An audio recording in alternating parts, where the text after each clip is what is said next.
నమస్తే, నేను Yashoda. Welcome to Pallavi TV. Dhurandhar 2 సినిమా ది రివెంజ్ చూసిండ్రా అందరూ? చూడకపోతే ఖచ్చితంగా చూడండి. ఎందుకంటే జనరేషన్కి ఒక్కటి వస్తుంది ఇట్లాంటి సినిమా. దేశభక్తి ఉన్న వాళ్ళకైతే ఖచ్చితంగా రోమాలు నిక్కబుడుచుకుంటాయి, డౌటే అక్కర్లేదు. నేను ఇందాక చెప్పినట్లు జనరేషన్కి ఒక్క సినిమా లాంటి సినిమానే ఈ దురంధర్ 2 ది రివెంజ్. 1 కంటే 2 చాలా బాగుంది, అస్సలు మిస్ అవ్వకుండా చూడండి. ఇప్పుడు ఈ పాడ్కాస్ట్ ఎందుకంటే దురంధర్ 2 సినిమాలో పాక్ ఐఎస్ఐతో కలిసి మన భారతదేశంలో దొంగ నోట్ల చలామణి చేసిన ఒక వ్యక్తి, వాడి పేరు అతిక్ అహ్మద్. వాడి చరిత్ర తెలుసుకుందాం. ఉత్తరప్రదేశ్ ప్రయాగ్రాజ్ అంటే అలహాబాద్కి సంబంధించిన ఒక పేరుగాంచిన గ్యాంగ్స్టర్ కమ్ పొలిటీషియన్. గ్యాంగ్స్టర్ ఎట్లా అయ్యిండు, తర్వాత పొలిటీషియన్ ఎట్లా అయ్యిండు తెలుసుకుందాం. వీడు 1962లో ప్రయాగ్రాజ్కి సంబంధించిన ప్రయాగ్రాజ్లో నివసిస్తున్న ఒక ముస్లిం వర్గానికి సంబంధించిన టాంగా డ్రైవర్ కొడుకు ఈ అతిక్ అహ్మద్. చిన్నప్పటి నుంచే చదువు అవ్వలేదు, నేరాలు దొంగతనాలు మాత్రం బాగా అబ్బినాయి. అందుకనే వాడి బాల్యం అంతా దొంగతనాలు అంటే ఎట్లాంటి అంటే వాడు స్టార్ట్ చేసింది రైల్వే స్క్రాప్, రైల్వేకి సంబంధించిన స్టేషన్లలో ఉన్న స్క్రాప్, చిన్న చిన్న వస్తువుల్ని దొంగిలించి అమ్మి బ్రతకడం. రైల్వే స్క్రాప్ దొంగతనాలతోటి వాడి బాల్యం గడిచింది.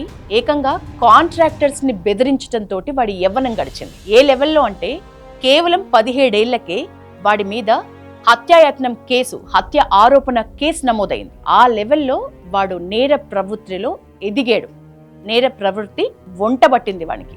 ఏ లెవెల్లో అంటే ఆ ఏరియా మొత్తంలో వీడు ఎన్ని నేరాలు చేసినా, ఎన్ని దొంగతనాలు చేసినా, రాను పెద్దగా అయ్యే కొద్దీ, యవ్వనానికి వచ్చే కొద్దీ ఎన్ని భూ కబ్జాలు, కాంట్రాక్టర్లను బెదిరించటాలు చేసినా ఏ ఒక్క కాంట్రాక్టర్ కానీ, ఏ ఒక్కళ్ళు కానీ ఆ ఏరియాకు సంబంధించి ఒక స్టేషన్కి వెళ్ళి వాడి మీద కంప్లైంట్ చెయ్యడానికి కూడా ధైర్యం లేకుండా, భయపడేటట్టు ఎవ్వరు కూడా కంప్లైంట్ చేసిన పరిస్థితి లేదు. చేసిన నేరాలు 1000 దాటితే లెక్కల్లో ఉన్నది కేవలం 150 మాత్రమే. అది కూడా ఇప్పుడు యూపీలో ఉన్న యూపీ గవర్నమెంట్ ఏదో మనకు తెలుసు కాబట్టి ఆ 150 కూడా ఉండుంటాయని నా అభిప్రాయం. మొత్తానికి వాడు ఆ లెవెల్లో టెర్రర్ అయితే సృష్టించగలిగిండు. ఒకళ్ళు వాడి మీద కంప్లైంట్ చేయరు. ప్లస్ వాడు ఎట్లా ఎదిగిండు, పొలిటీషియన్ ఎట్లా అయ్యిండు, ఈ కాంట్రాక్టర్లను బెదిరించడం స్టార్ట్ చేశాక చాలా ఈజీగా 1000 కోట్లు సంపాదించాడు. ఈ 1000 కోట్లు సంపాదించే ప్రాసెస్లోనే సమాజ్వాదీ పార్టీ లీడర్ ములాయం సింగ్ యాదవ్కి చాలా దగ్గరైండు.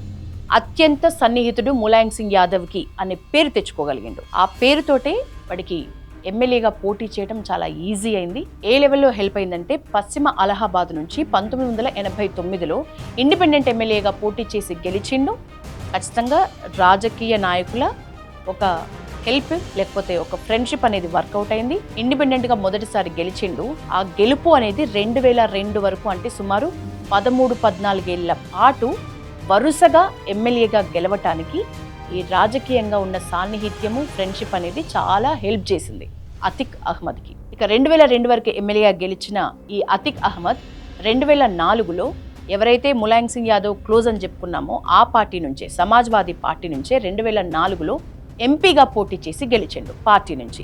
సో ఎంపీగా పోటీ చేసి ఎమ్మెల్యే సీటు వదిలేసిండా అంటే వదిలేయలే. 2004లో వాడి తమ్ముడు అష్రఫ్ని ఎమ్మెల్యేగా నిలబెట్టిండు. ఇదే పార్టీ నుంచి, సమాజ్వాదీ పార్టీ నుంచి ఎమ్మెల్యేగా నిలబెట్టినప్పుడు ఈ సమాజ్వాదీ పార్టీ నుంచి అష్రఫ్, అతిక్ అహ్మద్ తమ్ముడు అష్రఫ్ ఎవడైతే నిలబడ్డాడో ఆ అష్రఫ్ మీద రాజ్పాల్ అనే బీఎస్పీ అభ్యర్థి, ఈ రాజ్పాల్ అనే క్యాండిడేట్ గెలిచిండు.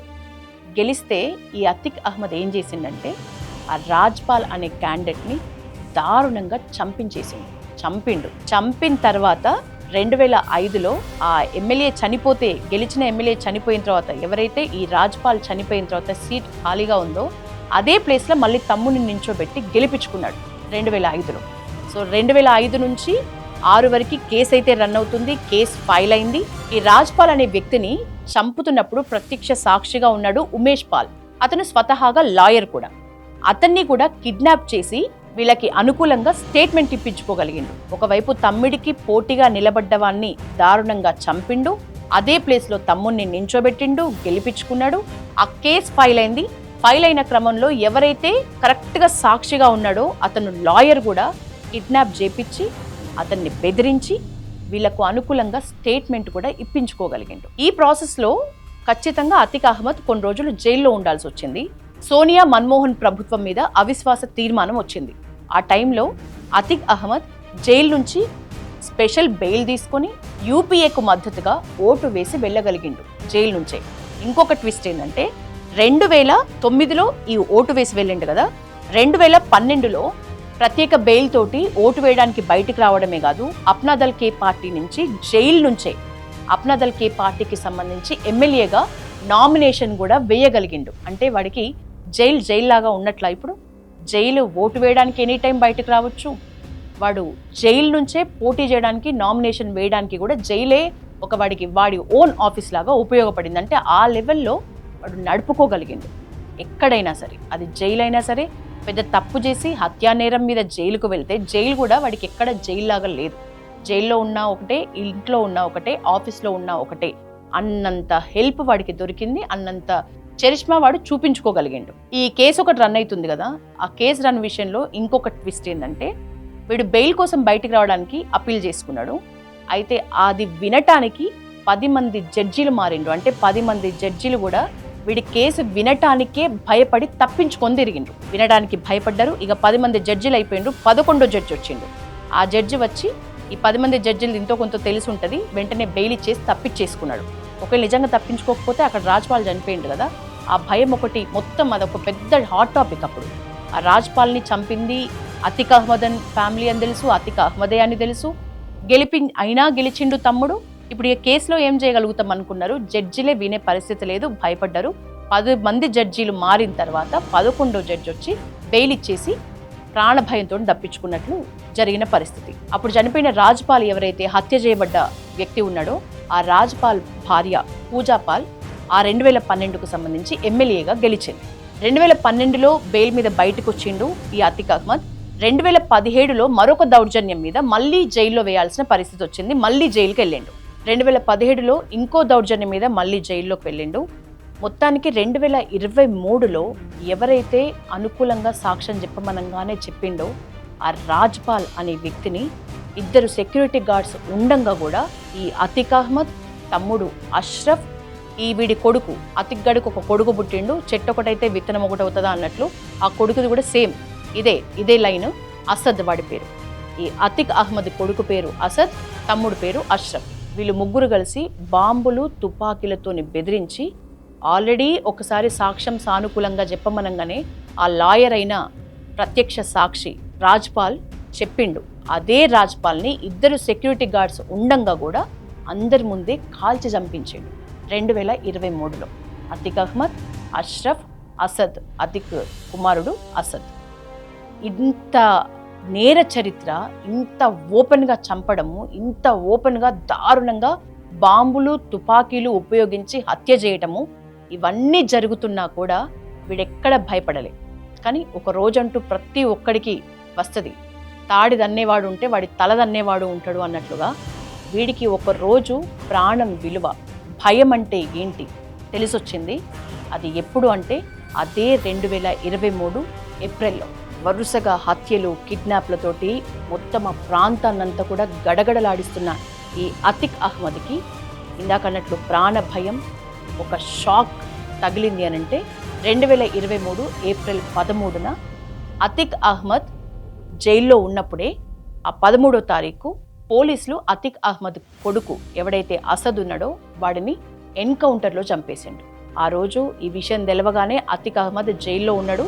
జైల్లోనే వెక్కి ఏడ్చి స్పృహ తప్పిపడిపోయిండట జైల్లోనే.